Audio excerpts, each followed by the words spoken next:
Salut tout le monde, voilà, petite journée olympique. Alors évidemment,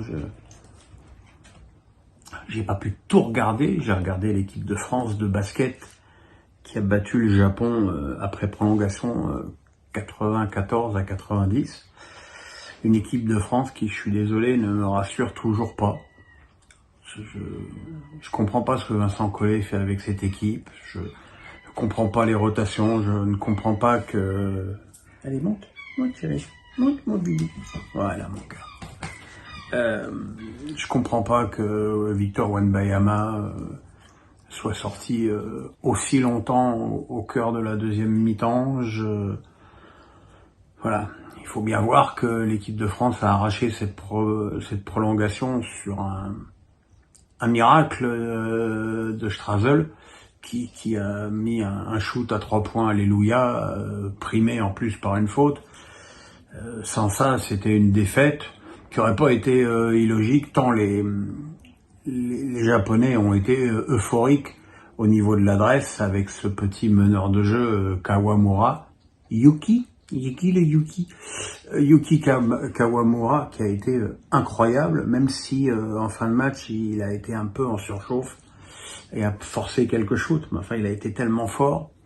Et l'équipe de France a aussi bénéficié de la sortie de Hachimura, le joueur des Lakers, qui en était à 24 points, qui a été sorti pour 5 fautes et surtout une faute antisportive sur Rudy Gobert.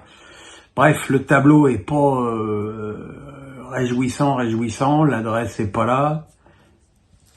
Je comprends pas que Victor Wembanyama continue à jouer aussi loin du panier.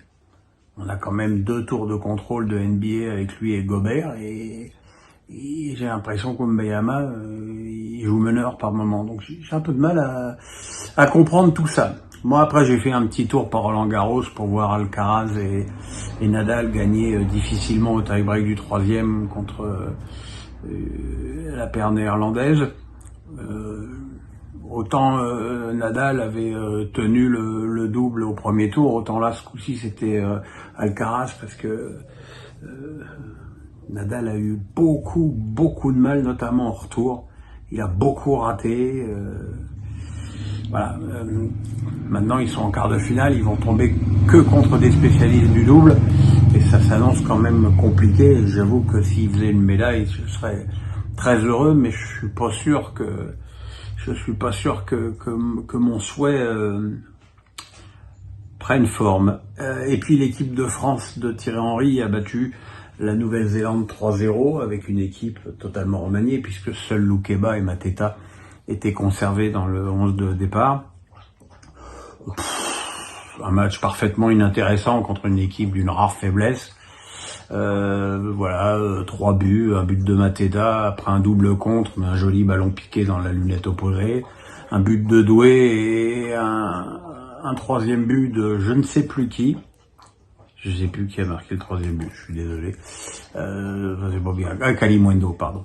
Voilà, donc il n'y a pas grand chose à dire de ce match qui était un peu, même si les joueurs détestent ça, un peu le match des coiffeurs.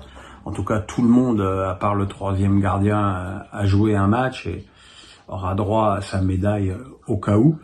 Le quart de finale sera donc vendredi à Bordeaux contre l'Argentine. Donc on va nous gonfler jusqu'à vendredi sur la revanche de la finale de la Coupe du Monde et des chants racistes des Argentins après la Copa América, avec cet art incroyable qu'ont certains à tout mélanger. Voilà. Encore une fois, c'est pas parce que l'équipe d'Argentine se sont conduits comme des cons que les espoirs sont dans la même veine, donc ça n'a rien à voir. Espérons en tout cas que ce soit un match, j'imagine que l'ambiance va être extrêmement hostile pour les Argentins. Voilà. Espérons aussi qu'il y ait des encouragements pour l'équipe de France. Voilà. Un immense merci pour l'audience historique, et à ma grande surprise, parce qu'on est quand même fin juillet et en plein JO, l'audience historique du Face à Pierrot d'hier. puisque on est, au moment où je vous parle, à 110 000 vues sur YouTube, ce qui est monstrueux, enfin pour moi évidemment, hein, pas pour les grands youtubeurs, les vrais. Moi je suis qu'un ersatz. Voilà, en tout cas merci de votre fidélité. J'ai hâte du coup à me retrouver lundi prochain pour le prochain Face à Pierrot. En attendant, on se retrouvera vendredi soir pour le quart de finale des Bleus contre l'Argentine. Le pouce, la cloche et on s'abonne. Merci à tous, bye bye.